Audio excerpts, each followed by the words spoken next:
Okay, so let me pivot into the next section. Yeah, so just a couple of things before I hand over to Steve.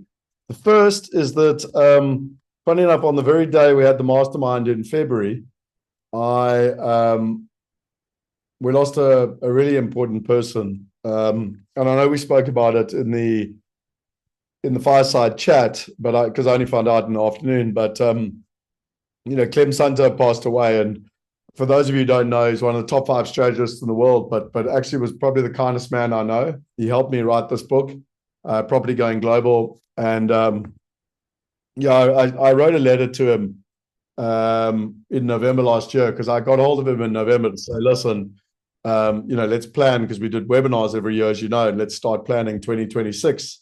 And his voice was absolutely terrible. And I knew it, just, you could tell he was seriously sick. And I wrote him a letter to say thank you for everything. And it was quite a thing actually when in November when I was at the rugby game and his son came running up to me and said, "Listen, Scott, we were there when he got the letter, and you had no idea the impact that the letter had." And I think for me, there's just 2 things I wanted to mention. One was just acknowledging him. One of the most important mentors in my life, and certainly one of the kindest men I've ever met. And then secondly, just the lesson for all of us is sometimes in life, tell someone if you feel like you need to tell them, because you never know when you'll get a chance. And I'm very grateful. If you want to read the letter, I'll share the letter. I can't remember if I did share the letter, but if you do want to, just type in the chat room, and if enough people want me to share it, I'll just put it in the WhatsApp group. But the point of my story is, a big learning lesson for me is it's much better to give someone a letter while they're alive than to wait until it's their obituary. So anyway, that's Clem. In terms of success stories and everything, as always, Shanika is always looking. I know a lot of people said some really kind things this morning in the accountability session. It's always useful for us to kind of hear what's working, what's not working. You should all have the calendar. So you've got the calendar, and I do want to just show you something, and this is just a heads up for next month. But you've got the calendar, and if you go to, it's always here. You've got the PDF, but it's also here. You'll see here. And just by the way, there's a time change next month. So just be aware of it. Always use the calendar in terms of where we're at. And then the Wealth Weekend coming up next week. We are doing it both live and virtual. There's 3 major themes to the Wealth Weekend, which I think are important. The first is diversification. So Anthony just said there, the playbook hasn't changed on global diversification. So we'll be talking a lot about global diversification and what it is and why we should be doing it and how do we do it, and specifically this Iran crisis in terms of it. The second theme is the 10x theme, and how do we actually, what does that mean and how do we actually implement it? And the third theme is AI. And I was talking with Safina earlier. I'm really excited about her coming because she's really, exploring this AI. And we'll be launching something at the Wealth Weekend, which obviously the people at the Wealth Weekend will get first access to, and then the mastermind members. But we're going to be launching an AI wealth accelerator on how to 10x your life, your business, and your wealth in 6 weeks. How do you build your AI clone? How do you automate your business? And how do you create scalable wealth using AI? So that is launching next week. I'm giving you a heads up. And I know for those of you that are coming live, it's probably too late if someone wants to join us, but it's always valuable. There are some spaces if people do want to join us. And if you do want to join us virtually, as a mastermind member, there's a 50% discount on the virtual. So we do charge. I know in the past we've done it free, but we're doing it properly. We're paying people to come in. We've got proper video camera people. We've got people running the Zoom. We don't run this to make a profit, but we also don't run it to make a loss. So it's to pay for it to be done properly.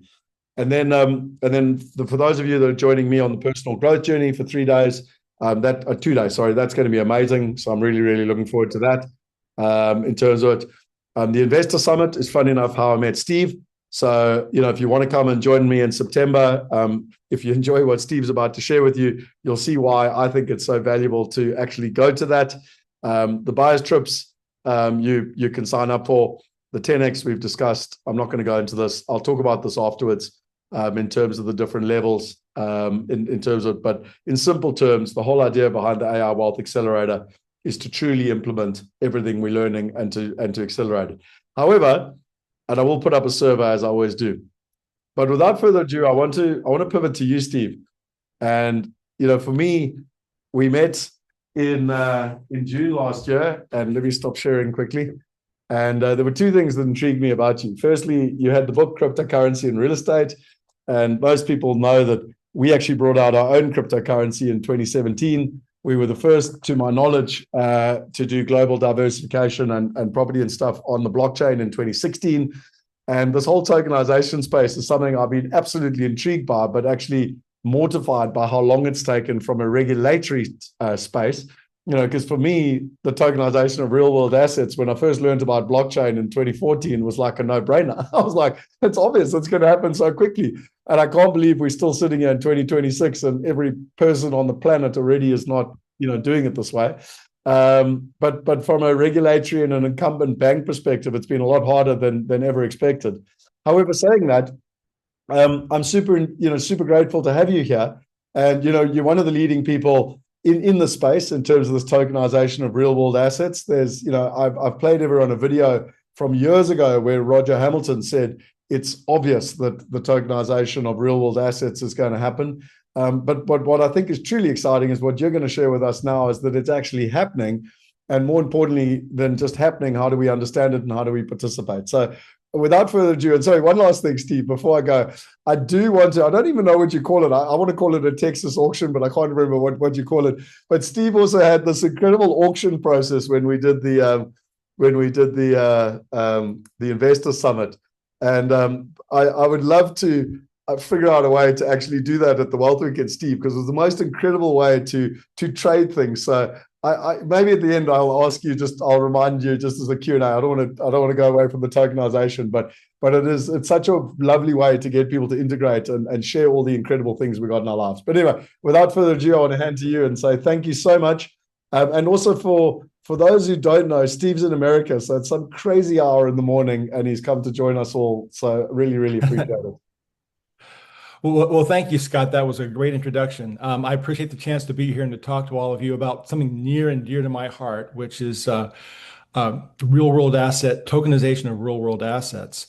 Am I allowed to share my screen, Scott? Let me just make sure. You should have complete control. Yeah.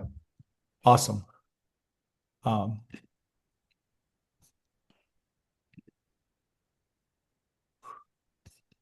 Okay, so we just need to go to to the PowerPoint then. Yep, good, perfect. All right. Awesome. So as Scott mentioned, right, in the beginning there was Bitcoin, and there were many ways of being able to transfer value. And over the past, really, I guess Scott was one of the first, but the first real tokenization of a real world asset was the St. Regis Hotel in Aspen, Colorado in 2017. So Scott was first. But that's the one that's kind of lasted is the example. But really, over the past year and a half or so, something huge has been happening with real world assets. And it's been quietly in the background of blockchain. So it's changing how we own, buy, and sell real world assets. So think about real estate, funds, commodities, treasuries, and they're all being turned into tradable digital assets. Now, why should you care?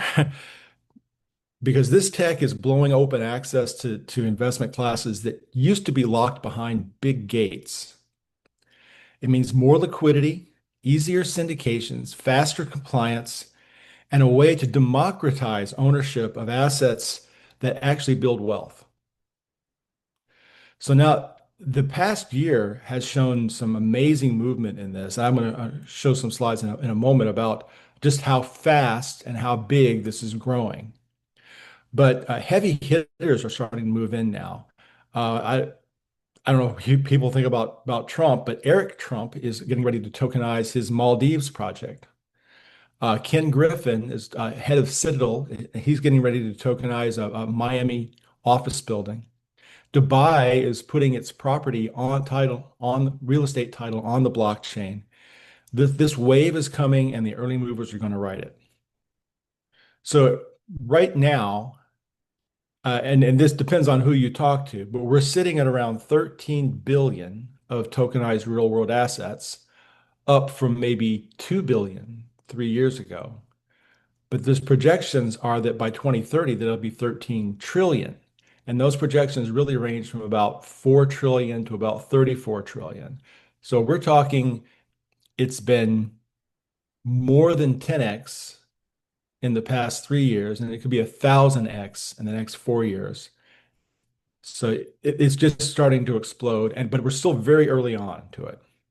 So in this talk, I'm going to talk about what are tokenized assets and how is it different than Bitcoin? Because in fact, let me come into this. So I'm going to talk about what is tokenization of real world assets and especially how it's different from Bitcoin, because it has really, except for an underlying technology, it is a completely different asset than Bitcoin. I'm going to talk about where it is now, where it's going, maybe a little bit about where it's been. And I'm talking about why you should bother. Why would you want to do this? I'm going to take it from an investor's perspective and from a sponsor's perspective. And by a sponsor, I mean the person who puts the deal together or a business owner who might want to tokenize their businesses. I'm going to go into a little bit about how it works, but I'm going to try to keep this not particularly technical on that side. And then I also want to cover what some of the challenges are and then how you guys can include tokenized assets in your portfolios. And there's more than one way to do that.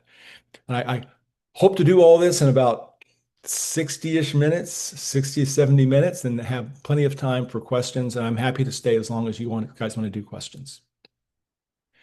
So feel free to put questions in the chat as we go. Right now, I'm not seeing a chat. So Scott, if you can take a look at that, if you see questions, you want to bring those up to me, that'd be great. Sorry, mate. I was talking away. I realized I was muted. I'm sorry. Everyone should be able to see the chat, but either way, I'll make sure I manage the chat for you. Okay, great. And I think I have something coming up on my screen that I just close that. That's That's just the survey thing I put up. I always just run the survey. People don't need to answer it now; they can answer it by the end. But the point is, yeah, just if anyone's got any questions, we'll fill in the survey, please, when you get a chance. But also, if you've got any questions, just type them in the chat box. My suggestion is what I'll do with the questions, Steve, is if they're very relevant to something you're talking about, I'll bring them up. Otherwise, I'll keep the questions to the end. Okay.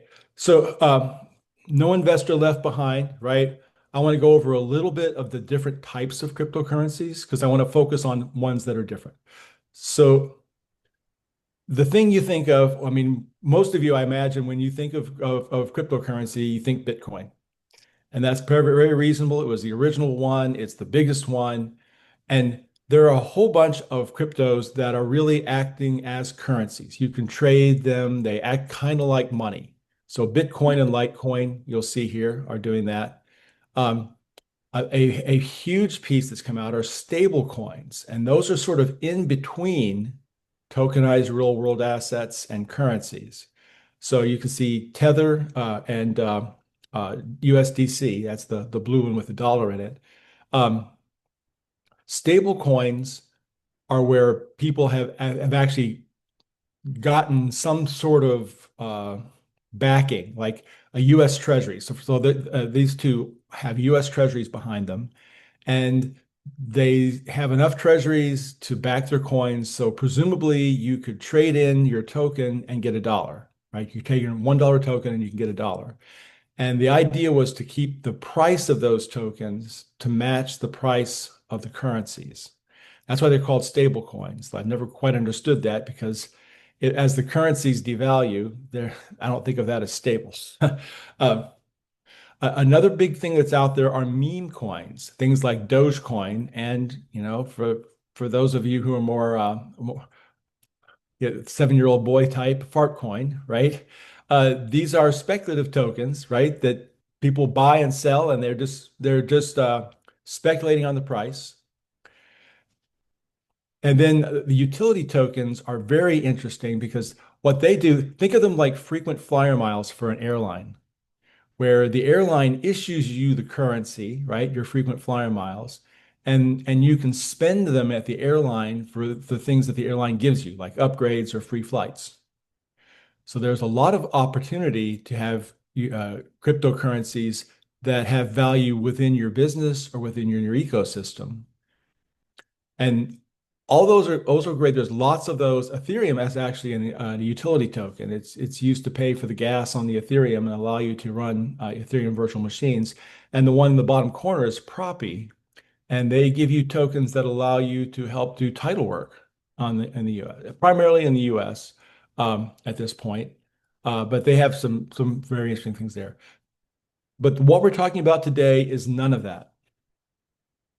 Okay, if you want to put ownership of a real world asset in the blockchain, you're going to use either if it's one token for one ownership, right? I have a house, I have one token that owns a whole house. That's called a non-fungible token or NFT. And so those are those are a little bit of a different category, but they started off with digital art, right? Board Ape Yacht Club, and you would buy the NFT, and the NFT allowed you to own the digital art. But you can actually have real world assets, and you can track that ownership. And putting them on by NFTs means you can trade it really fast.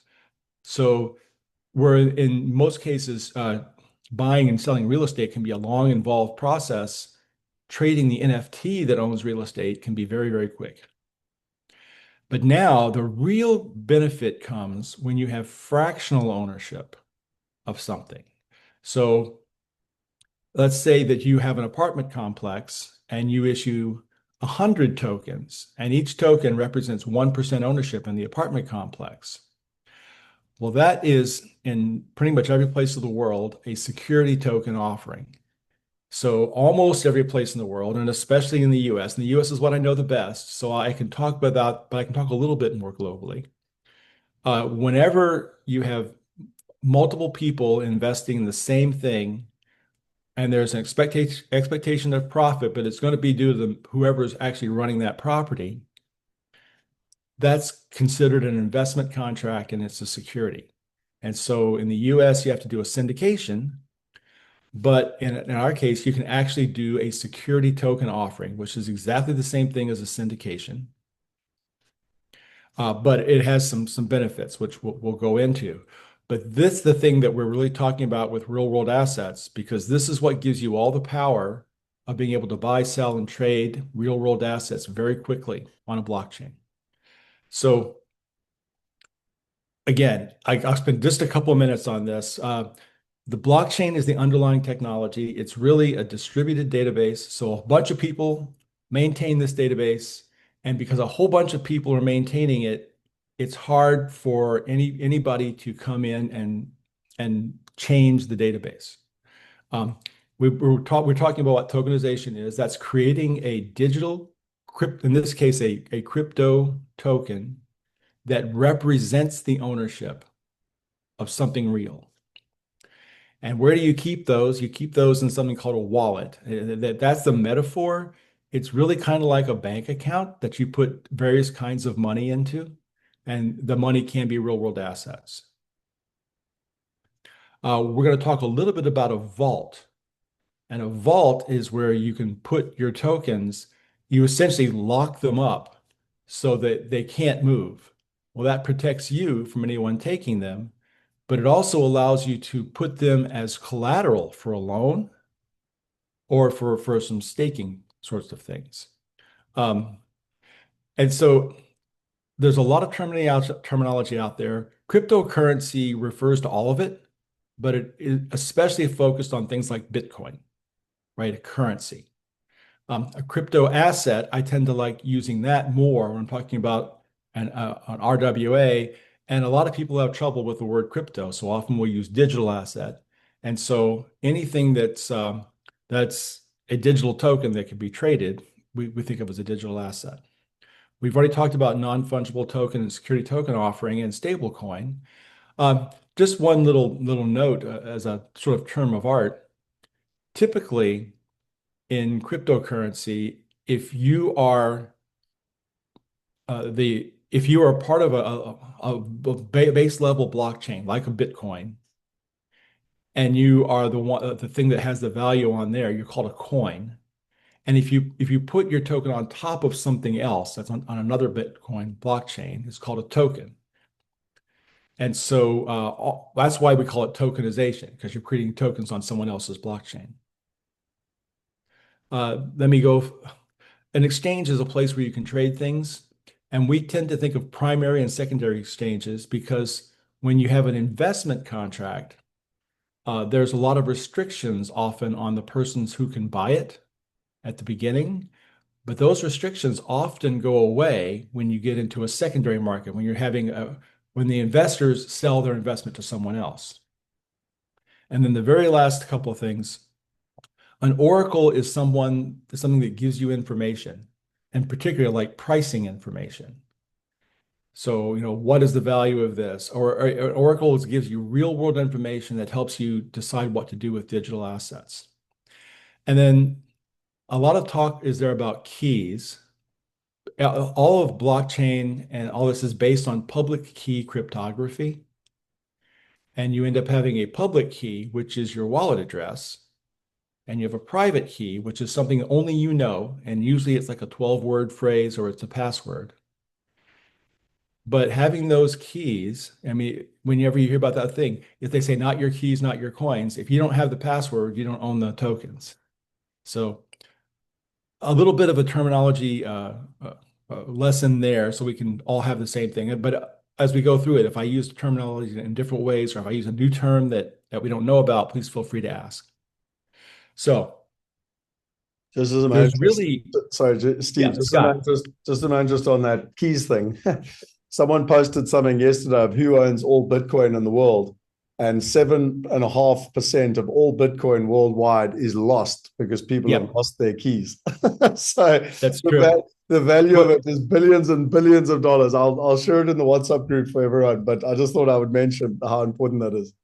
Oh, it is important. In fact, there was a guy just this past week who used to run Mt. Gox, which was an original exchange that was hacked and fell apart.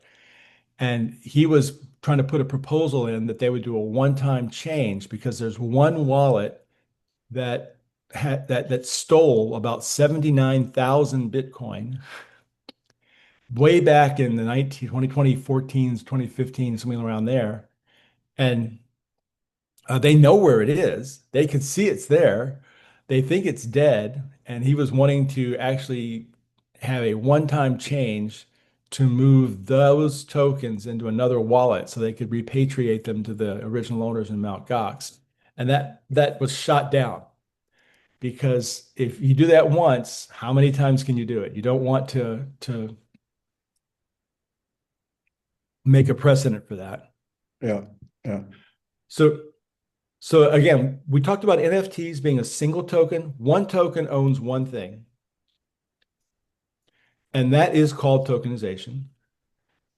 And then we had security token offerings, which can be multiple tokens. It can be 1 million tokens owning one thing, and those can be sold individually, and they can be sold fractions of them individually. That's a security token, and that's mainly what we're going to talk about today. But there's all kinds of other things that people talk about. Stable coins are often called tokenizations because they're digital versions of a dollar, and the dollar is sort of a real asset. We're not going to count those when we talk about tokenization of real assets. It's really a different thing. But there's things like owning virtual real estate is tokenization. And then there are tokens that are made that just track ownership, even if they don't actually have ownership. And you can imagine people are very, very creative in all the kinds of things they want to do. And because tokenization has become sort of a term of art and it's popular, they decide to use that for everything. So I really want to focus on security token offerings. So what is a security token offering? So it's just like a syndication. Now Scott, the most of this, the people here know what a syndication is? I think so. I mean, just to clarify, syndication is where, just to use a simple thing, you take a building and you cut it up into a number of investors, and it's effectively a syndicate. A number of people can invest in a deal. we've got people from all over the world. It's a different language. We all speak English, but necessarily no, we don't all speak the same thing. So yeah, Certainly. it's yeah. A security token offering is exactly like a syndication, right? You have fractional ownership. It can be real estate, it can be a company, it could be commodities, anything that's real there. In the United States, we have to follow the Securities and Exchange Commission. But in other places, you're following whatever the securities laws are. And what's really important is when you go global, you may have to follow the securities laws from multiple countries. So if you have a property in South Africa, but you have investors in the United States and investors in Europe, you have to follow the South African laws. You also have to comply with European law and with US law. And the nice thing about tokenization is you can do that automatically.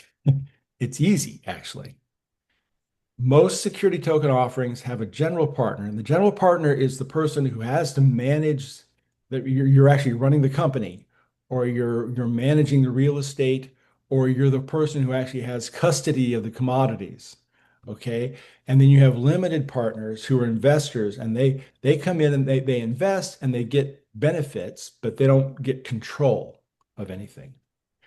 And there are all kinds of fundraising requirements and limitations around the world. There are things like in the US, you can only use accredited investors for some types of offerings. For others, you can't advertise them. Um, there are lockup periods. Often, when you purchase an initial offering, you have to hold it for a while before you can put it on a secondary market. And so a security token offering follows the same rules as a syndication, but it's better because it automates everything. Each token actually has a computer program underneath it, which is called a smart contract.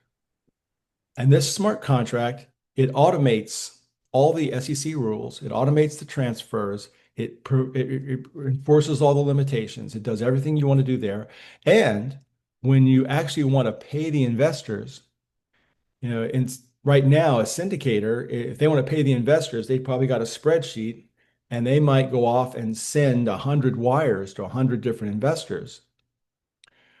For a security token offering, the syndicator, the deal maker, puts up one distribution, and the smart contracts automatically divide that among the investors correctly.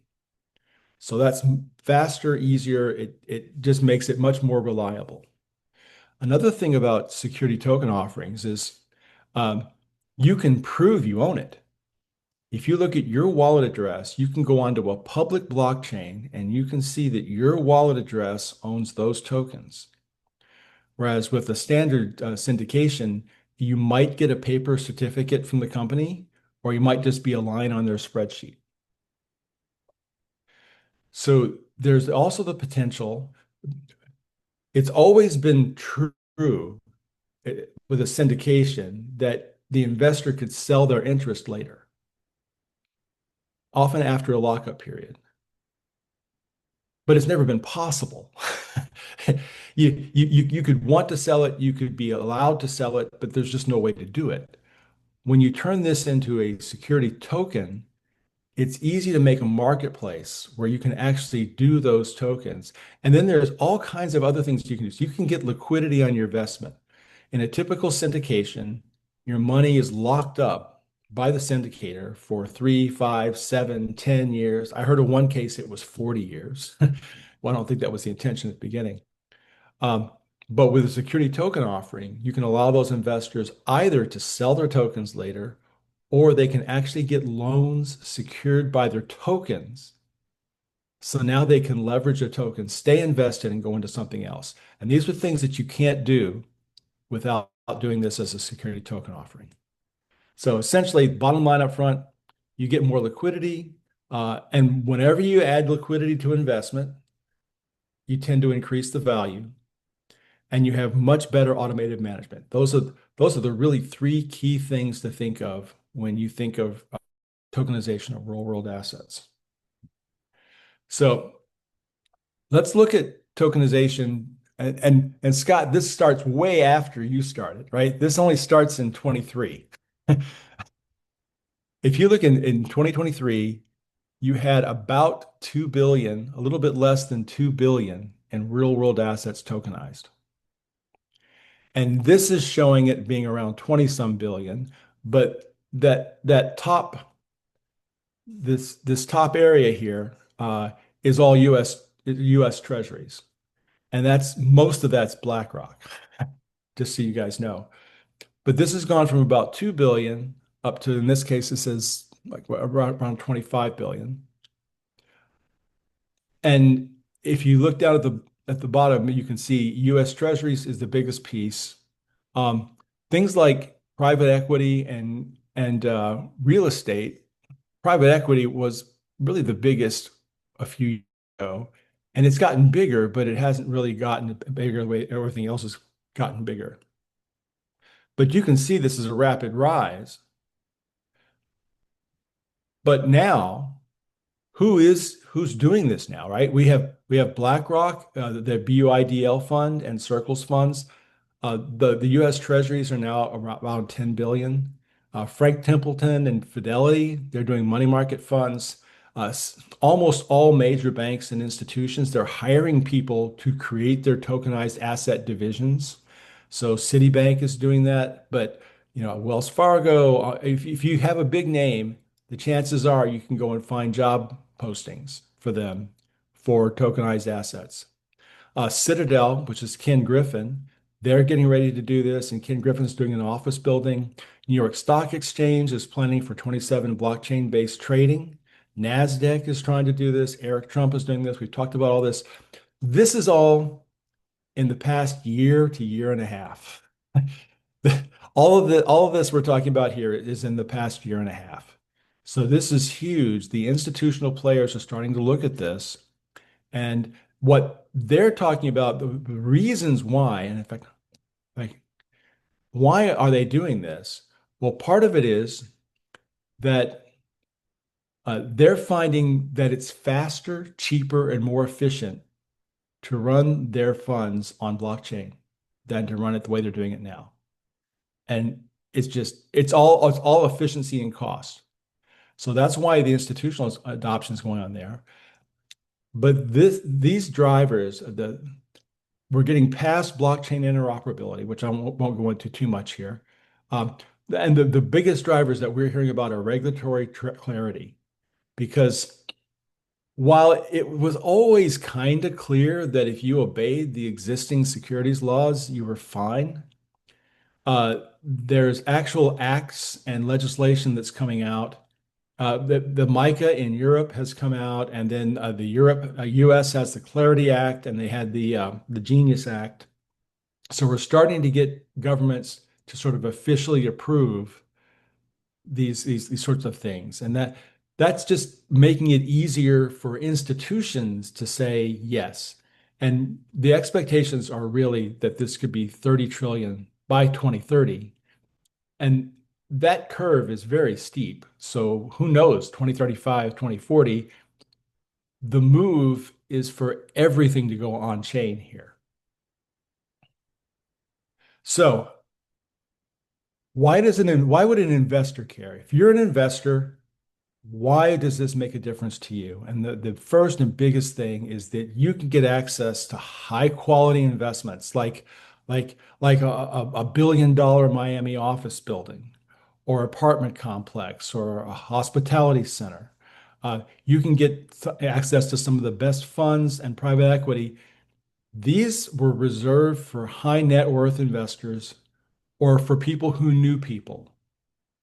And now there's going to be the potential for an average investor, the retail investor, to get access to these kinds of quality assets. The second thing is liquidity, right? Most of these, so treasuries have always been pretty liquid.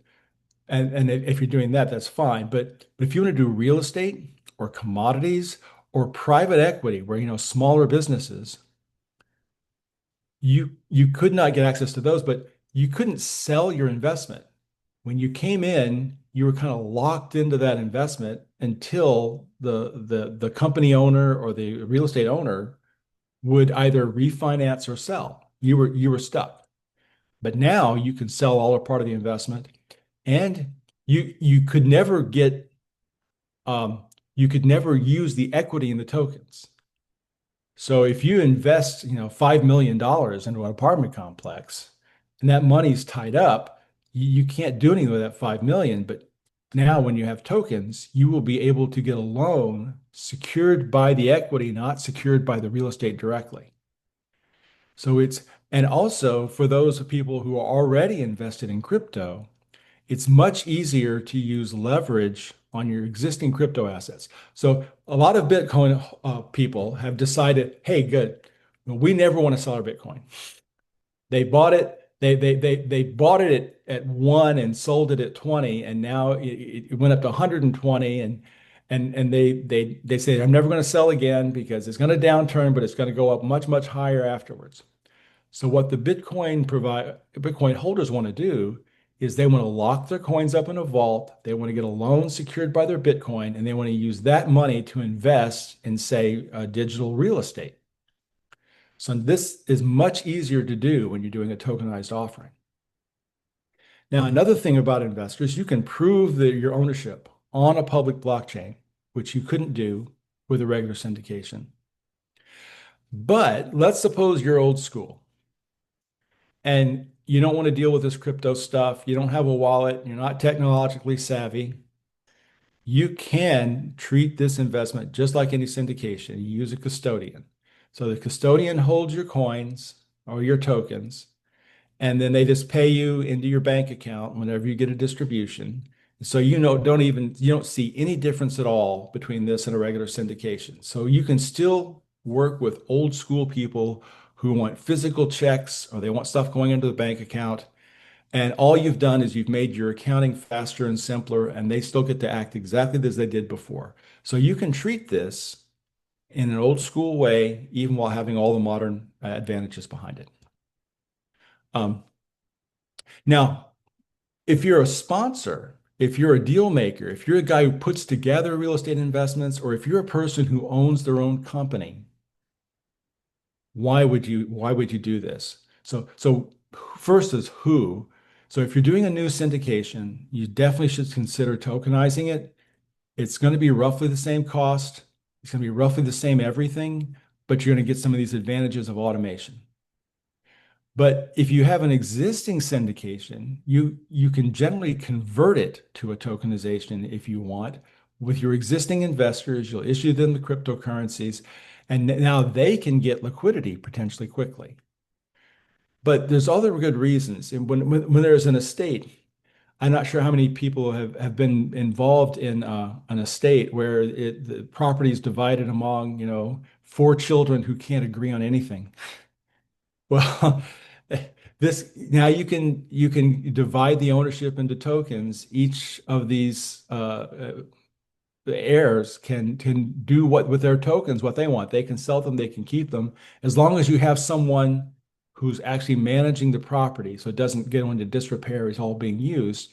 This can work really well. So it can work with estates or partnerships or divorce. It's much easier because you fractionalize the ownership to divide the ownership among those people and let them go their own way. If you have a larger, this may not be cost effective for a single house, but if you have larger properties, you can tokenize the properties and then you can sell pieces of it, buy pieces of it back. It gives you new ways to activate your equity. And for real estate funds, you already are thinking of shares of a fund. You might as well do it as tokenization. It makes it easier to trade. And the reason why, we've already talked about this again, but I'm hitting it over and over again. Automations, it's faster and easier to do distributions. It's faster and easier to do automated onboarding, to do your know your customer and anti-money laundering checks. That's what KYC and AML, and to do accreditation checks. And you can comply with multiple countries all at once. So they call this ex ante enforcement because you can't not do it right. The smart contracts enforce you doing it right, whereas most compliance is ex post, meaning you screw it up and then they come after you and fine you. In this case, you're automatically complying to begin with. You do get an increased investor pool because whereas you might have your standard investors, you still have those, but the crypto investors, and there's some pretty substantial assets out there that are in crypto, they can add to your existing investor pools. And then obviously the liquidity and velocity of capital. One of the things we think of as a sponsor, a lot of people have their investors who invest with them, and they love to invest with them, and they invest in every deal they can, but those investors get tapped out. They don't have any more money to invest with you. If they can move out of some of your older deals and into your new deals, you can keep them moving with you, and you always have money for your new deal. And the velocity of their capital increases, and often their returns increase, and it benefits all them and you at the same time. So I've talked a little bit about what liquidity is, and I'm going to go into this into great detail here. But essentially, liquidity means you can sell it, right? You can sell it, all of it or part of it. And then what tends to happen whenever you add liquidity, values tend to go up. And this is measured as something called a market to net asset value. So if you have a piece of real estate in this case, and it's an apartment complex, you can go through and you can say, well, what is my apartment complex worth? And that is its net asset value. You can also say that about your company. What is my company worth right now? There's a net asset value. But market will give you a premium in some cases, or it might decrease over your net asset value. And so they call that market to net asset value. And typically, if you add liquidity, your market to net asset value goes up above your net asset value. So your apartment complex that might have been worth $1 million might be worth 1.2 million when you fractionalize it. So we already talked about lending against tokens and selling and buying back tokens. These are all things that allow you to manage your equity better. But you also automate the investor vetting, you automate the receipt of funds, you automate distributions, you automate investor communications because you can ship those out through the blockchain as well. You can deal with tax documents, you can deal with voting, actually on the blockchain as well. And you can do automated enforcement of securities regulations, things like lockup periods and things like accreditation checks. And I think there's even some sort of amount of privacy things that you can deal with on the blockchain as well. So all the stuff gets automated. So take a couple of quick use cases. And this one is converting a syndication. You've already done a syndication. You've already purchased the property. You're running it. You're managing it. Your investors are all happy. Some of them might need to leave. Some of them may have a life change and they need to get their money back. Well, if you can convert your syndication, you create the security token offering, you issue the tokens to the investors based on the shares they've already got, and now the investors can enter a secondary market immediately. Now you've made it simpler for yourself because you can do one distribution and it gets to all the investors correctly. And then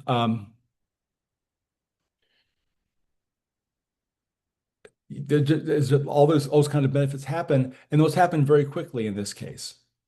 So this is not trying to raise money. A lot of people create a security token offering to raise money, and you absolutely can do that. But this is a case where you're doing it not to raise money, but just to make the whole process and the syndication easier to manage and better for your investors. And so similar to that, you can tokenize an existing property or business.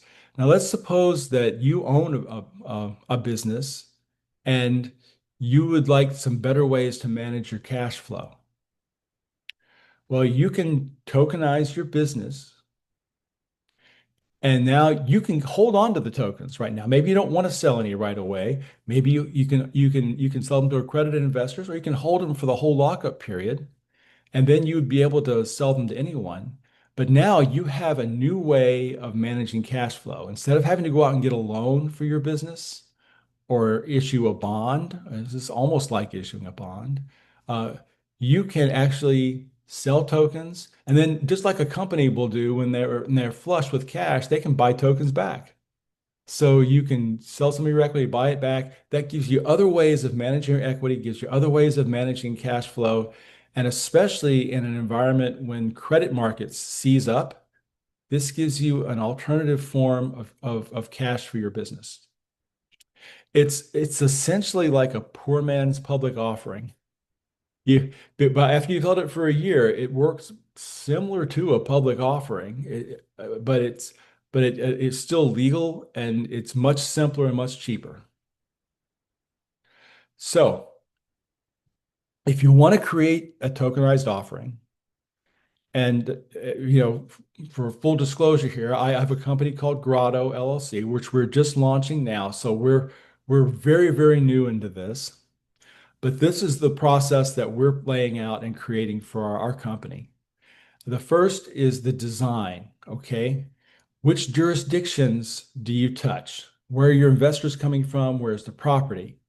And the token, how many tokens do you want to have? How do you want to manage them?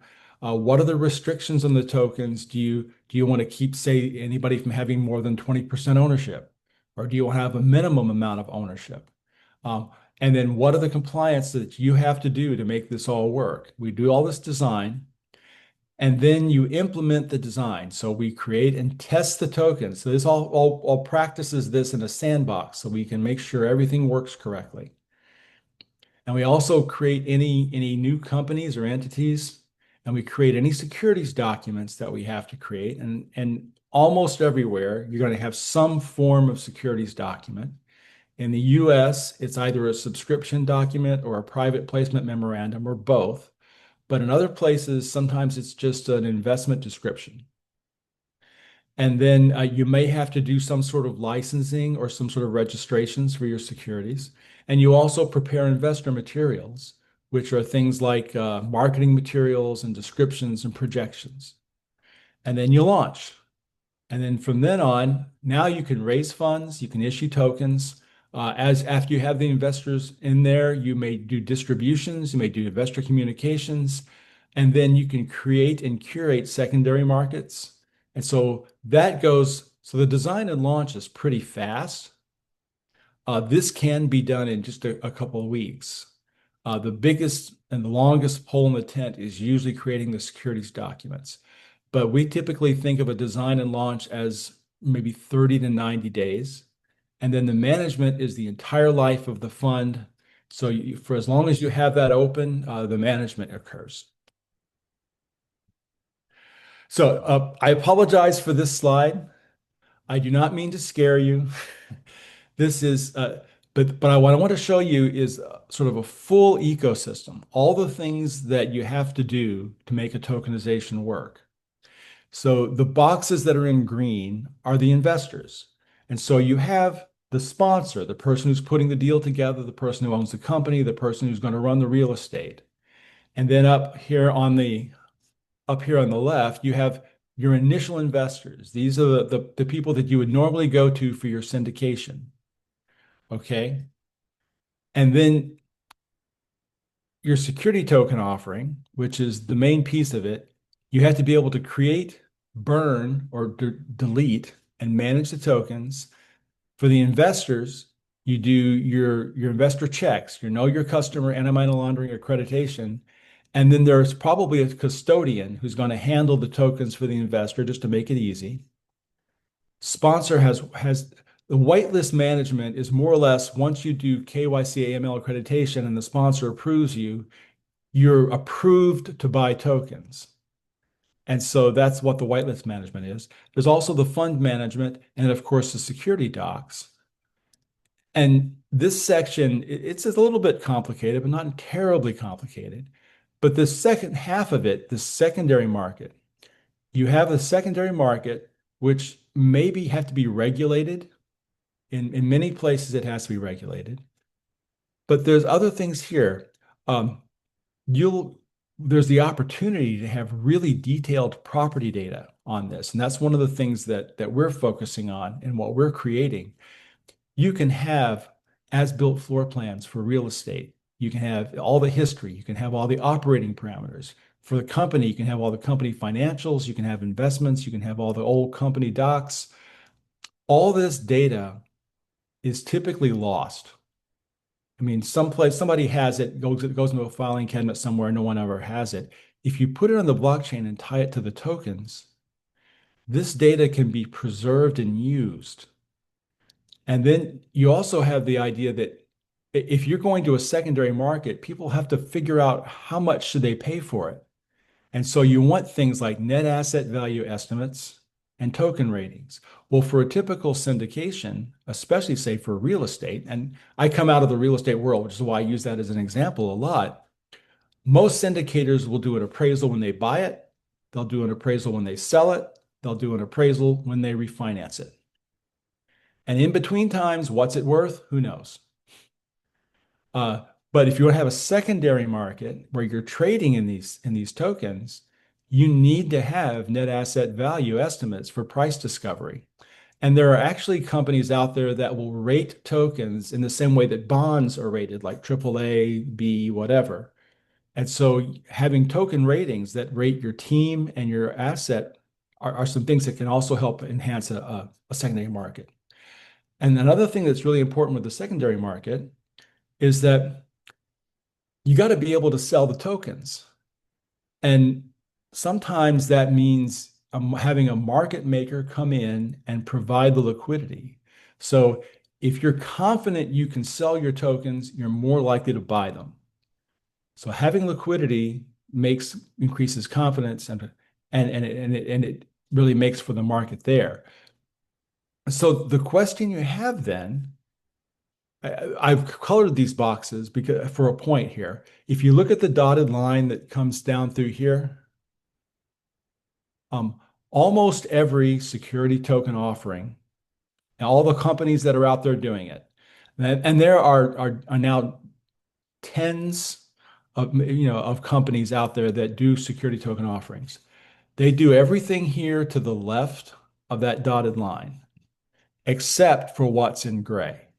So they'll mint and burn tokens. They'll do the KYC AML, do whitelist management, fund management. They don't create the security docs, but they can help you find people who do. They don't do the token custody, but they can integrate with someone who does. But they don't do what's to the right of this dotted line. Secondary markets are usually separate. And nobody is doing the things in the lighter blue, the liquidity lending and lending pools, the NAV estimates, and the property data management. That's part of why we created a company to come into this, because we think you need those things to be able to make this secondary market work. And that's why those are sort of the unique things that we're trying to do in this space. So big complicated diagram. And these are the kinds of pieces that you really want to have to be able to do a security token offering. And I'll stop at that point. So now let's talk a little bit about some of the questions and concerns that might be out there. The first, is there regulatory uncertainty with tokenization? So certainly with cryptocurrencies, there's been huge regulatory uncertainty. There's been this kind of game in the US about whether some of these things are securities or not. But that's never been an uncertainty with a security token offering. We know it's a security. We're following the securities laws. But now, especially with the Clarity Act, which is not yet passed in the US, but the intent is that this uncertainty has really gone away. The Genius Act helped it last fall. The Clarity Act is supposed to be more. Again, in the US, in the previous administration, they were quite hostile to cryptocurrencies. And they were trying to do a lot of things to make cryptocurrencies not work. So another question that we get a lot is, how much does tokenization cost? So the costs to set up and launch are very similar to a syndication. They're a little bit more. And part of the reason they're more is because you are going to be setting up the tokens, but you should be doing something like that with an investor portal for a syndication. And then the securities docs, there's just aren't as many lawyers that do them, and so they charge a little bit more, and so it's more of a premium there. So I would say if your typical syndication costs, say 20 to 25,000 really to set up, your tokenization might be somewhere in the 30 to 100,000, depending on what you're doing and how complicated the setup is. For it, we've been talking to some people. For example, there's one group we're talking to. They want to do um, 15 $2.5 billion power plants, and so then we don't know how many funds they want to do. There could be multiple funds. They might want to. They definitely want to have investors all over the world. So we want to be able to do every jurisdiction, and we probably have to do a dual setup where you have a U.S. issuance with like a Delaware statutory, I mean, Delaware series LLCs, and then you also have a Cayman Islands setup with a Cayman Islands company, and they call them an SPO, not an SPV. It's like a series LLC, but it's in the Cayman Islands. And you have both of those running at the same time and integrated together. And that design and that cost is certainly much more than just your standard syndication. But even that, it might be a couple 100,000 instead of being, 500,000 or 1 million. So the other thing we hear is my investors are old school. They won't accept cryptocurrency. And that's actually okay. You can say, okay, look, it's your investment. It's an investment in your real estate. It's an investment in your business. It's not an investment in a token. The token's just a way it's a new accounting system for your investment. So if your investors don't want to deal with the tokens, you use a custodian. They never see or touch tokens. They never have to touch crypto. They can do everything the same way they've done it in the past. Okay. If you do start doing a security token offering, one of the questions is, well, I'm used to handling 10 investors or 100 investors, and that's a lot of workload. How can I handle if they start selling fractional pieces of what they've got? How do I handle 1,000 investors or 10,000 investors? And the answer really is automation, right? Once you have the security tokens listed up there, you can sell tokens, you can sell fractions of tokens, and the management of all that is really very automated. So, but another question people will ask is, do I lose control of who invests in my project? I know a lot of syndicators, they want to personally know everybody who invests in their deal. And that's a very reasonable thing to want to do. But the answer is you do not lose control of who invests in your project. These can be set up so that you have to approve any sales. Now, that means your sales aren't going to happen in real time, but if you want to have that kind of control, you can still retain that kind of control.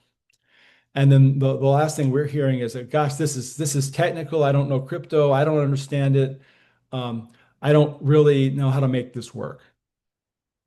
And that's a case where there are plenty of companies out there that will help you with this, that will consult with you and go through. And of course, the company that we have, Grotto, our focus is doing the tokenization side of it so that you guys can just do your investment side. So if you want to do an apartment complex, you don't even need to know how to spell tokenization. Let us handle that part of it, and then we can make that work for you. So if you're going to go through and you're going to choose a tokenization company platform, there's a couple of key questions you want to make sure you ask them. And the first, does the company understand your business? Especially if you're in real estate, a lot of companies don't really understand real estate. They understand crypto. So you want to make sure they have a sense of what your pain points are and what your interests are and what your needs are with the real estate. A second one, and this is big, is can they operate in your jurisdiction? Some jurisdictions are easier to operate than others. There are some wonderful tokenization companies out there. We partner with one called Zonix, which is spelled Zoniqx. They wanted to get all the odd letters into their name, and they told me that.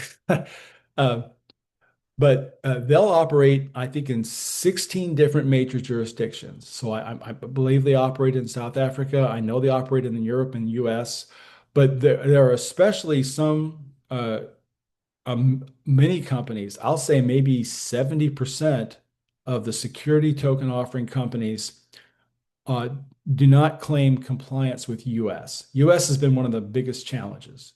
If they comply with US, the chances are pretty good they're able to comply with everywhere else.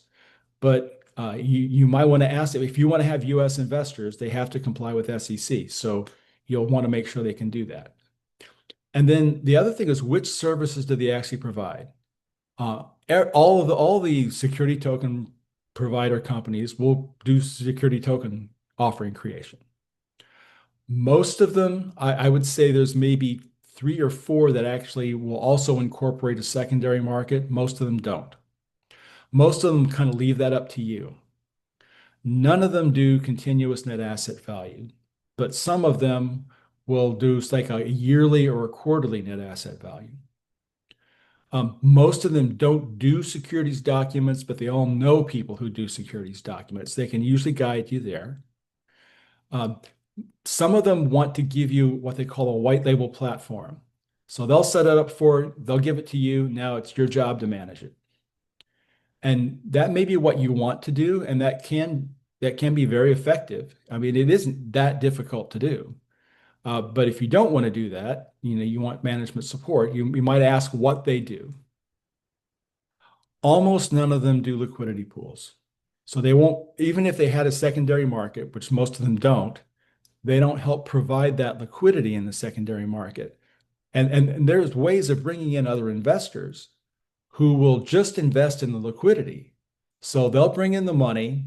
They'll typically buy at a little bit less than the market value and sell at market value. They make a difference on that difference for many, many, many transactions. And so they do very well investing in that. But I've yet to find anyone who actually pulls together a liquidity pool for RWAs, which is something that we're working to do. So if you want to get involved with tokenization, here's some ways that you can do it. One, if you have a new deal, if you have a company, you could create your new syndication as a tokenization. That's probably the most common way that people get involved as deal makers. The second thing, which isn't as common, but really should be, is to convert or tokenize your existing real estate, your fund, your syndication, or your company. And so this is pretty simple. I mean, you already own the company. You can create the security token offering, and then you can sell or not sell as you wish the parts of the company that you want to sell. Okay. As an individual investor, you can look for tokenized offerings. And there are a number of places out there that do have some tokenized offerings that are currently live and offered. Red Swan is probably one of the biggest ones for real estate. There's a number of places there that do that. RE Tokens, which is a company that I helped the guy start a few years ago, and he's done a very nice job. And they do actually have a licensed secondary market that they associate with there. So you can go in and invest in a tokenized offering but this is almost always only if you are an accredited investor or a high net worth investor. But if you're not a high net worth investor, you could invest through a secondary market, but what you're going to find is there just isn't much selection right now. There aren't very many things that have made it through to a secondary market. But of the few things that there are, I think Lofty.ai, which has small rental properties, I think they have a secondary market. RE Tokens has one, but I think it's just stood up. I'm not sure if it's active yet. T0 is another market out there, and they're primarily private equities as opposed to real estate. And then Securitize has a secondary market, and you can go through there. That's about it, actually, right now of what's available. There's like maybe a couple others. Now, another thing that you could do is if you don't want to invest directly in the assets, you could invest in a liquidity pool or a lending pool. And so you could lend secured by tokenized assets, or you could become the liquidity. And so you're essentially making the difference between the trades. There's not a whole lot of opportunity for that, but if someone's interested in that, they can reach out to me and we can figure out a way, maybe in the future, say in the next 3 to 6 months, to pull something together for that. And then, of course, the last thing you can do, this is a space. There are a lot of companies out there. You could invest in a company that does tokenization, and then you can ride their success up. And so these are probably the best ways to get involved with the tokenization. I will tell you, our company is Grotto, and we have contact information at the very end of this. And we are trying to be a complete solution. We're trying to pull every single thing together, and that's where my background comes in. I'm really a systems integration, data scientist type of person, and a real estate person, and so I'm pulling all that together to do these sorts of things. And so, we're, I think, a good option for this, but we're not the only option. So, not trying to tell you come to Grotto and do this, and we are just now launching. So we're working on our first tokenizations now. So we're early on. And this is me, right? I wrote the book Cryptocurrency and Real Estate. It's available on Amazon, and I will be actually, I'm working on a new edition, which I have a draft of. A couple of things have happened in cryptocurrency in the past 5 years, so I figured it was time for an update. I've done a lot of real estate investing. I've run syndications. My partner in this is Diane Davis. She's a very experienced real estate investor. She does a lot of rental properties, but she was also a forensic scientist, and she has that sort of discipline of logic and precision that goes behind that. So she's more in logistics, operations, and management. And rather than creating everything from scratch, we're taking some of the best players, each of those little boxes in that big old diagram. We're taking the best security token offering folks, taking the best, what they call them ATSs, alternative trading systems for secondary markets. We're taking the best software for liquidity pools. We're taking strong custodians who have some really excellent capabilities for holding cryptocurrencies, and a lawyer who's incredibly creative and is familiar with not just US, but other sorts of blockchains. We've assembled this whole team of experts, and our job is to make them all play well together. And that's what I do. Awesome. And that's really, if you want to contact us, this is us. And that's phone number and an email. And we would love to talk with you. Any questions you guys have about any of this stuff, you can feel free to reach out to us at any time. But I'd love questions for now, Scott. Are there questions in the chat? No, there's quite a few questions, so let me get to them. But just before I go to the questions, what is the background behind Grotto? What does it stand for? What's the name mean to you? Okay, so Grotto is actually an acronym. And the G is for global. So it's global real world assets on chain, title, tokenization, and ownership. Hang on, I'm writing that down. Real world assets. Yeah, global real world assets on chain, title, tokenization, and ownership. And everybody we've said that to has said, don't put it on the slides. So we've taken it off the slides, and we're just Grotto, right? Fair enough. I'm always just fascinated by the name. I'm just going to take the screen off if you don't mind, so people can see. No, I'll stop sharing here. Okay, so there's a bunch of questions that came through. So let me go right up to the top. Steve, can I tokenize properties in Spain from Michael? Yes. And in fact, we had a call just this week with someone who wants to do an eco resort in Spain, and we'll be getting him a proposal by the end of the week. Okay, cool. Then Hannah said, what assets can be tokenized? Physical assets only or companies as well? I think you answered that in terms of your proposal. I mean, so basically what I heard is companies, private equity and companies can definitely be part of that. Yeah, absolutely. And in fact, we think there's probably more private equities. Think of it like it's effectively a stock issuance, right? Owning equity in a private company is like stock, but this is a way a private equity is issuing stock using some sort of an exemption. And so, yeah, the security token offerings are definitely, I would say private equities and real estate are some of the ones we're most interested in. Um, I sort of think treasuries is kind of cheating because they're effectively kind of tokenized and digitized already. I don't see a whole lot of benefit. It's mainly an accounting benefit for them. Yeah, yeah, yeah. Okay. Hannah said, how long would this process take from beginning to launch and then to selling the tokens? From beginning to launch, selling the tokens, it depends somewhat on how complicated your offering is. If you have multiple jurisdictions and global offerings and stuff like that, that can take a little bit longer, but we're pretty sure that we can do this within 30 to 60 days. And Okay. the longest piece of that is the securities documents. Yeah. So there's some stuff that you have to do to prepare for the securities documents.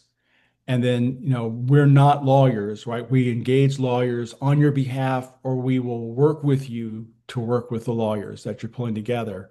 And so it's the lawyer's time frame. That is almost always the longest pole in the tent.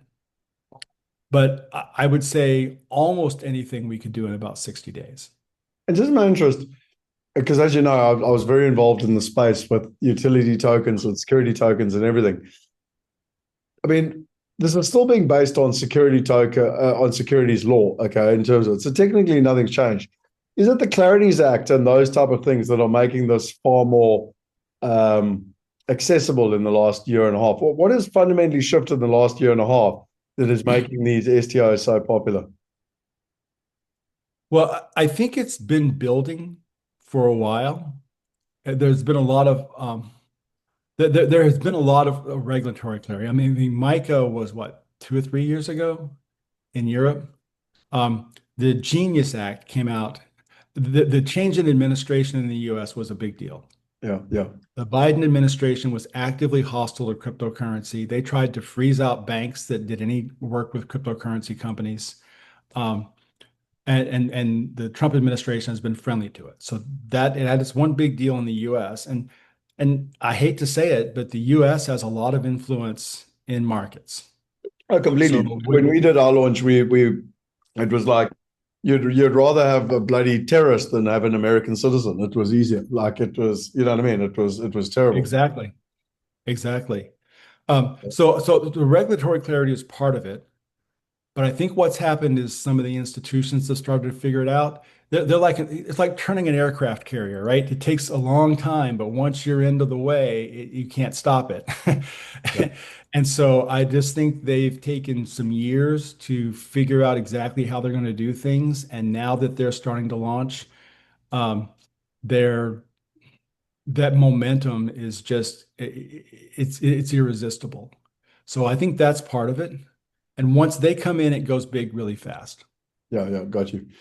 When I tokenize a property as the owner, so this is someone who actually owns property, I Mhm. can sell my tokens in parts. I don't have to sell them all at one go.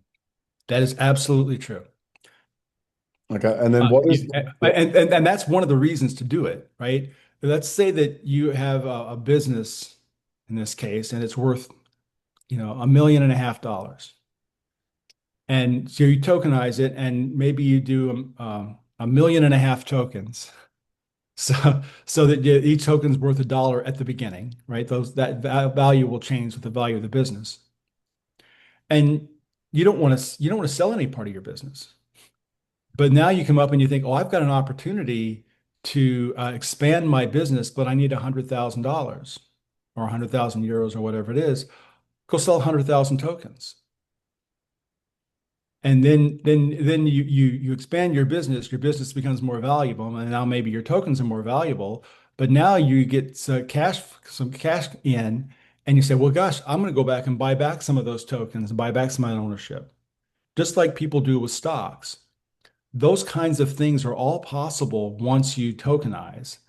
But often you need to tokenize kind of forward thinking, because selling the tokens, if you again, I'm thinking of this in the US, but this is true in most places. I think in the Europe they call it a qualified investor or something, as opposed to an accredited investor. Yeah, yeah.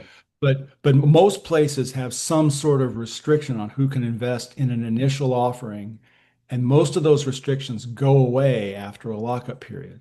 So if you tokenize now and you hold the tokens for a year, or now you can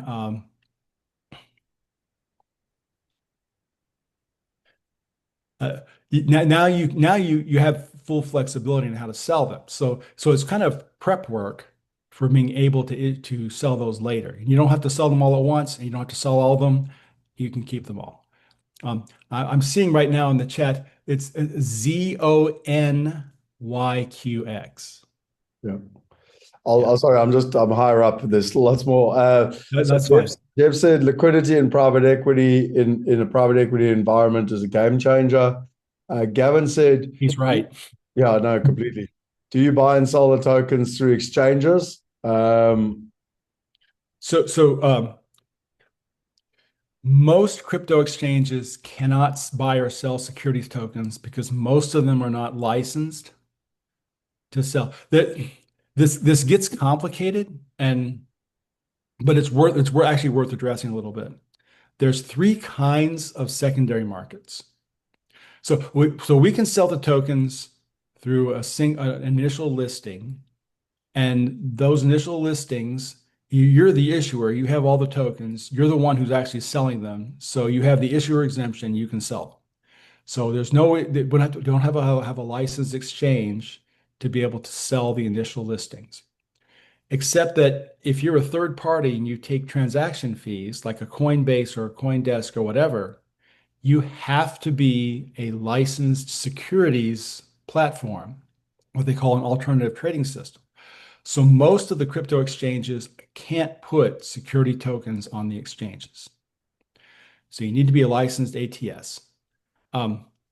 Now, the secondary market, there's a couple of different ways that this works. One, we can create just like a peer-to-peer, not much of a marketplace, but we don't have to have that be licensed. And then you can go to a full ATS, and then you license, and then you can sell them. And those exchanges that are licensed as an ATS, you can buy and sell. But there's a middle road that people aren't taking too much. And this is something that we're exploring very heavily with Grotto. If we come in and we're sort of a partner with the real estate deal, or a partner with the company where we have a small piece of the equity in the company and we become part of the issuer. So if we're running the platform and we're part of the issuer, there's an issuer exemption pretty much everywhere in the world for the licensing.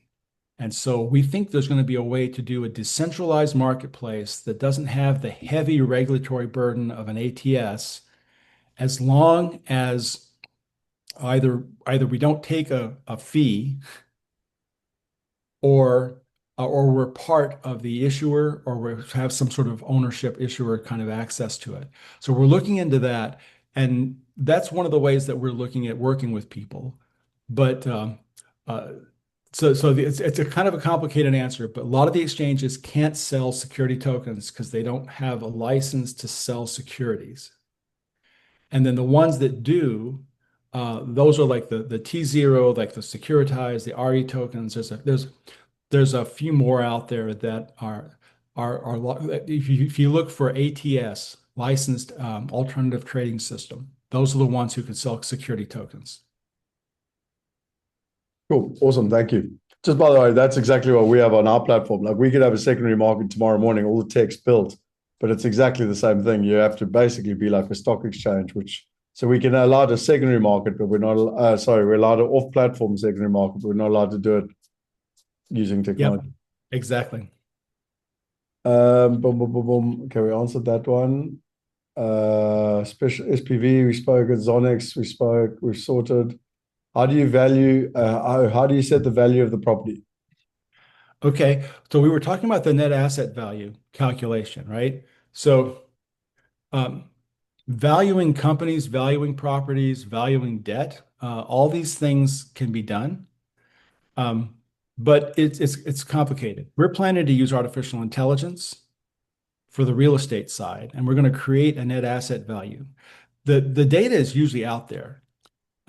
You have the company, you have the real estate performance data from the deal maker, right? Every month you have income and expenses, and you can kind of keep that updated as you go through.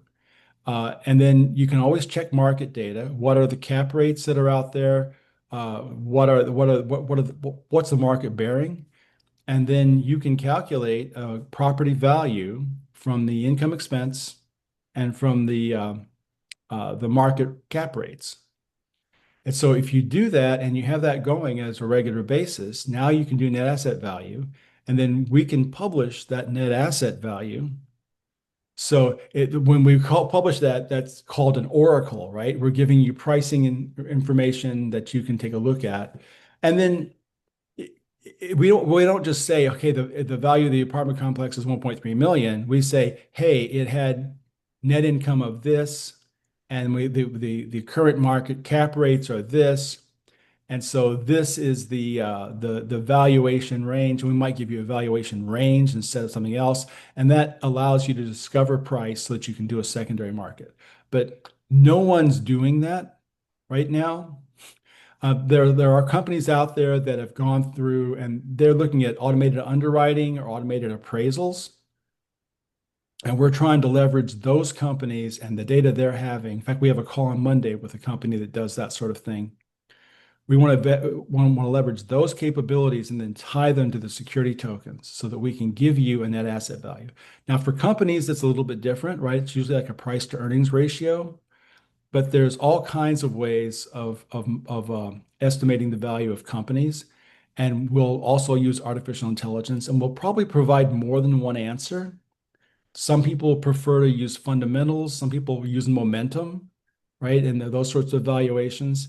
And so it is kind of complicated, but it's exactly the kind of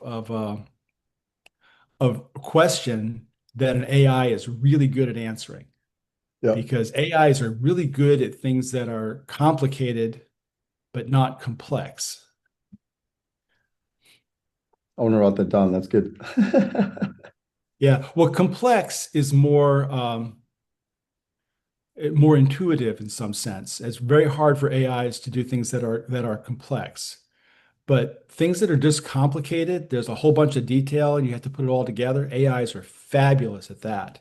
And Yeah, so yeah. we think AIs are going to be great at doing that asset value. And we think AI is going to be really good at managing markets for the liquidity and for the loans. And we'll be developing our AIs for that.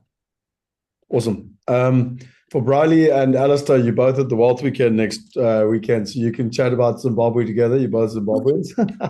Hannah was saying, can we do it directly in South Africa or must we work with Zonex? When you say do it directly, I'm not quite sure what you mean there, but I would imagine that I'm not an expert in South Africa, and I may have to punt that to you a little bit, Scott. But I would imagine as long as you're following the securities laws, you can do it in South Africa. Yeah, no, you definitely can. Okay, Safina said, if Grotto does the tokenization, what are your fees for doing this, say, for a large commercial property? So what we would do is we'd give you a specific proposal after talking with you, because it depends on what country the commercial property is in and where all your investors are going to be, because that goes to the complexity of the design. And so we can work with you on that. Would be happy to give you a proposal. I'll say that we have done design proposals anywhere from around 15,000 to 250,000. Yeah. And the 250,000 was this huge global multi-jurisdictional power plant project.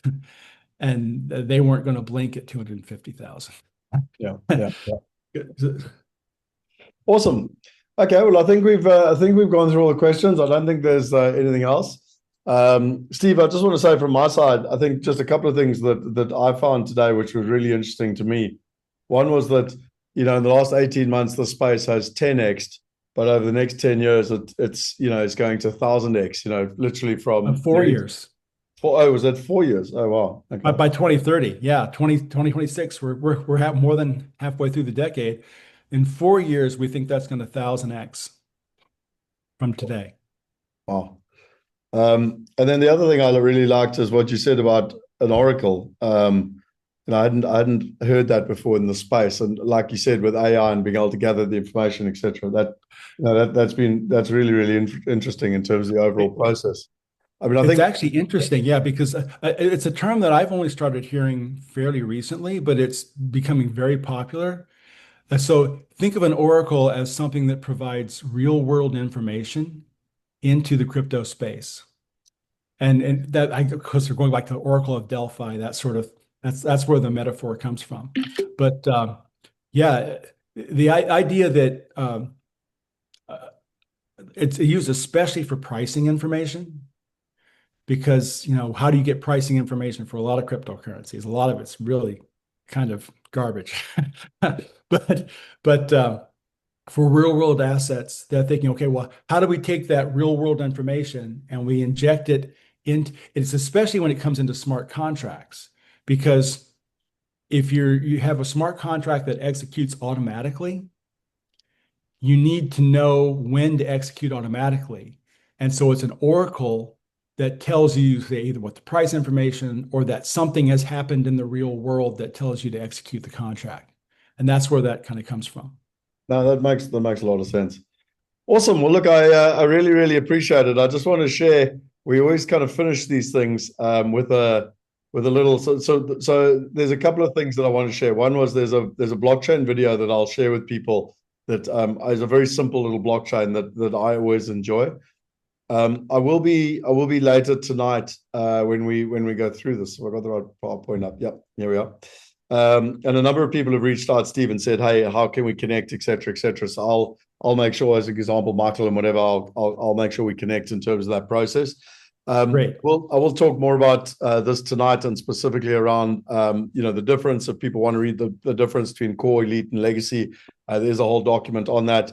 And I will also be talking about the AI Wealth Accelerator tonight and how we can go through that in more detail. However, for Steve, we always finish off with a fun game.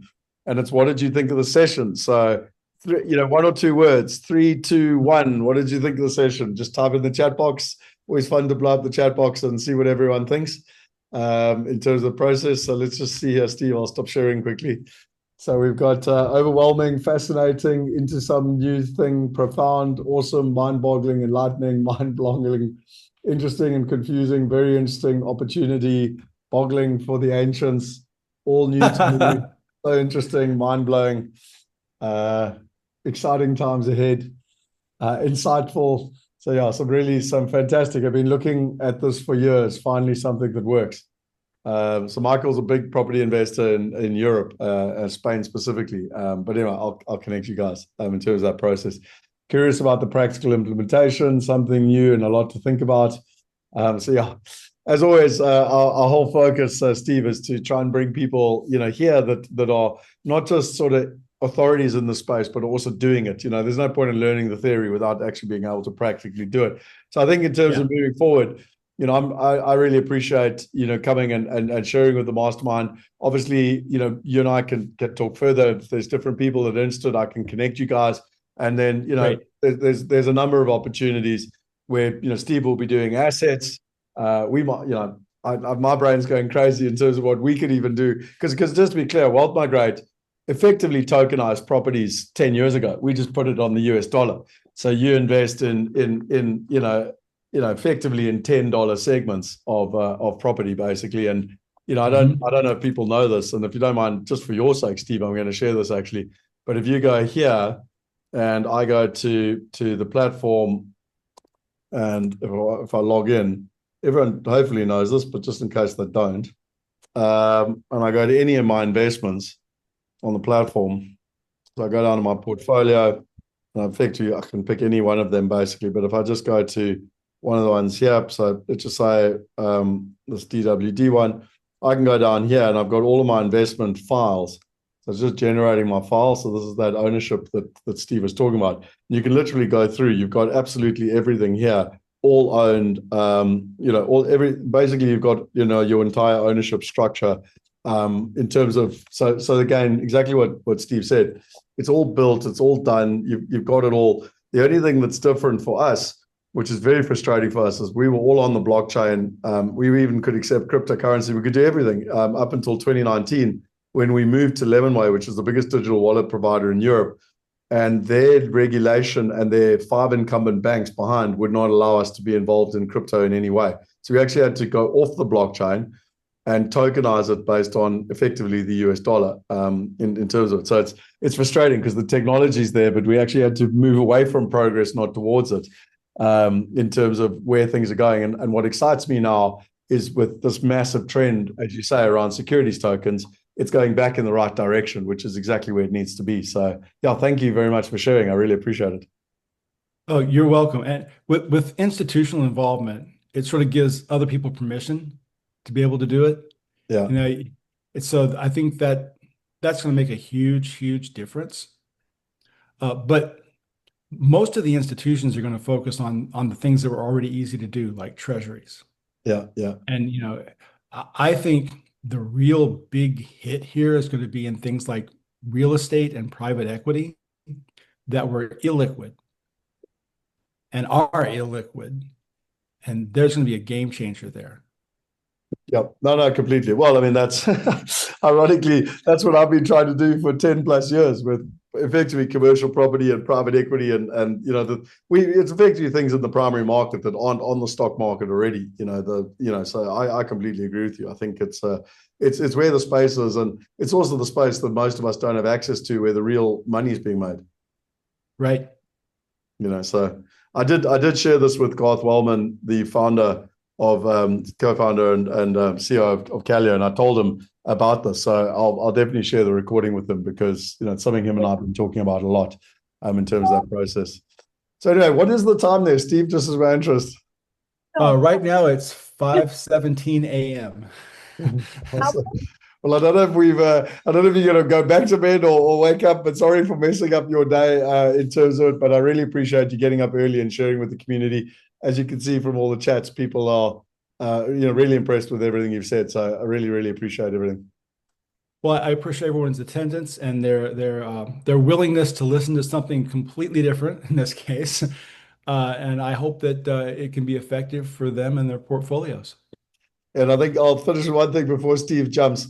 I always say to people, for the people that said, "Oh, they're overwhelmed," and for me, it's always, this is your comfort zone, this is what you know, and this is where the magic happens. So that was our intention. This month was to stretch you into the future. So thank you, Steve, for helping stretch everyone into the future. All right. Awesome. Thanks, mate. I'm going to pivot now just to finish off with our admin and kind of operation stuff. So yeah, but you can jump, no problem, dude. Thanks for having you. Thanks, guys. That's right. So just for everyone quickly, as always, I'll just finish off quickly. If you do want accountability partners, chat with Shanika or use School. And it's very useful to kind of have a 90-day check-in with someone and to be accountable in terms of that process. From a collaboration perspective, tonight we're going to be doing a recap of what Steve's been through. This is a space I really do understand. I've invested more than a decade in this, and millions of dollars actually in this space. So I can really kind of give you speed. But the reason I wanted to get Steve to come and join us is that he is one of the leading people in America at the moment. And obviously a lot has happened in America in the last 18 months with the whole Trump thing.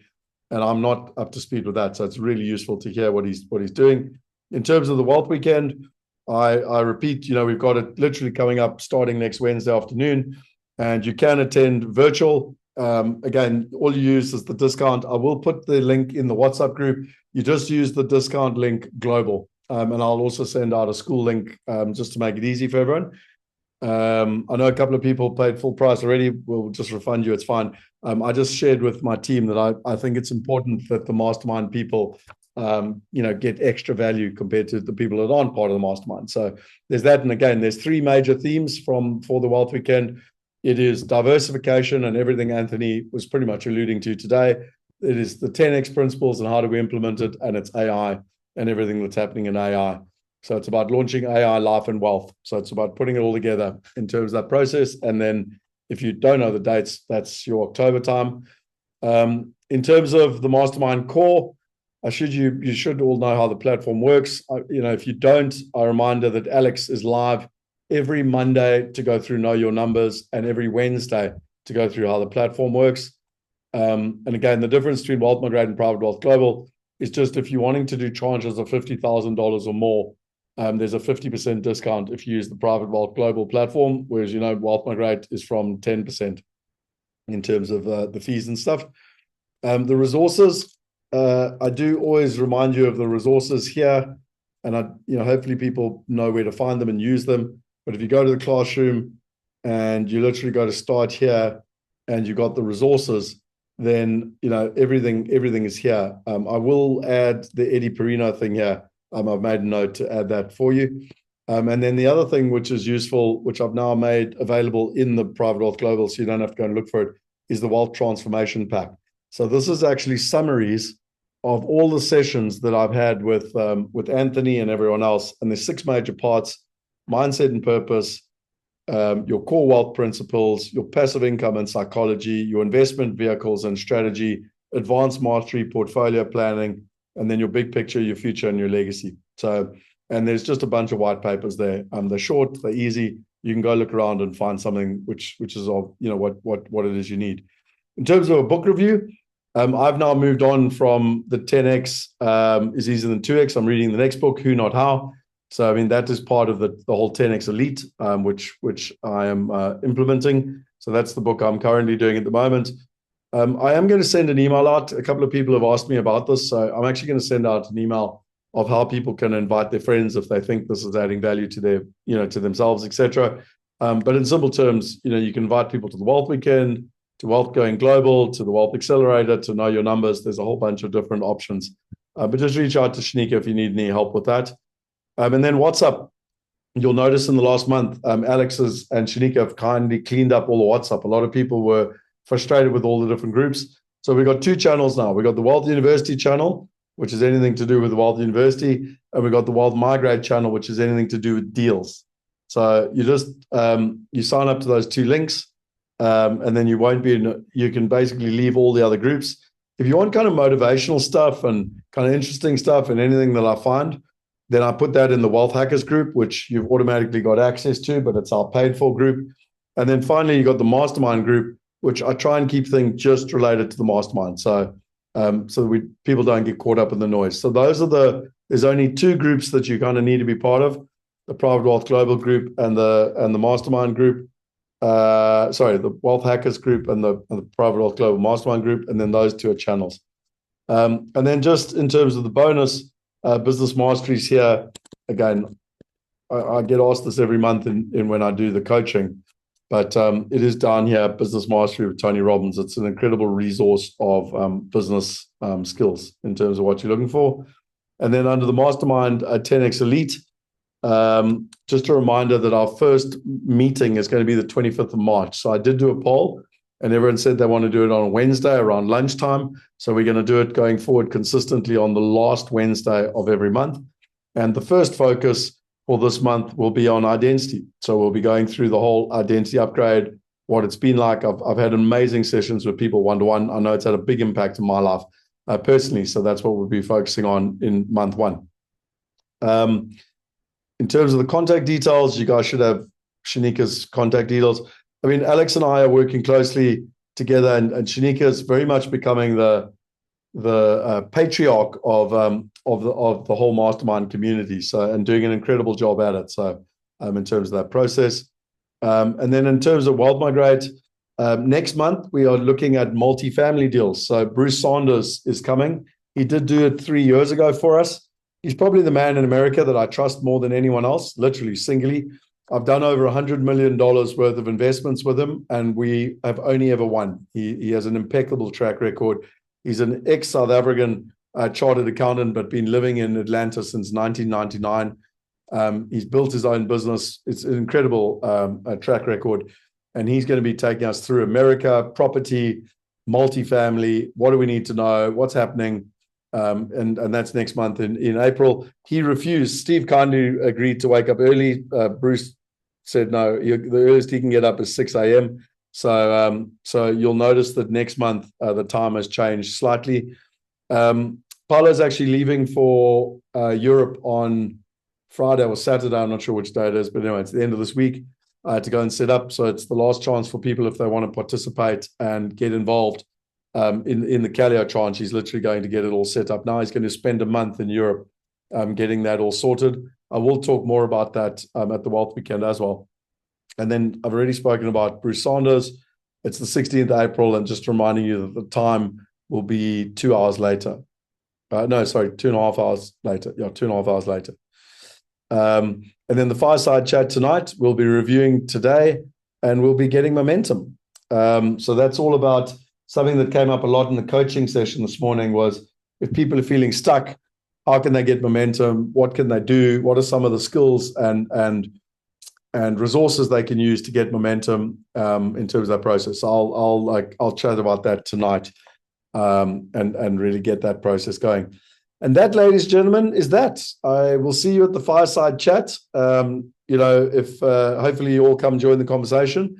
And for those of you that didn't get a chance, I know Cynthia, you didn't get a chance, and Dawn, and if anyone else wants to do their accountability now, then I'm very happy to jump into accountability. So I'll just stop the video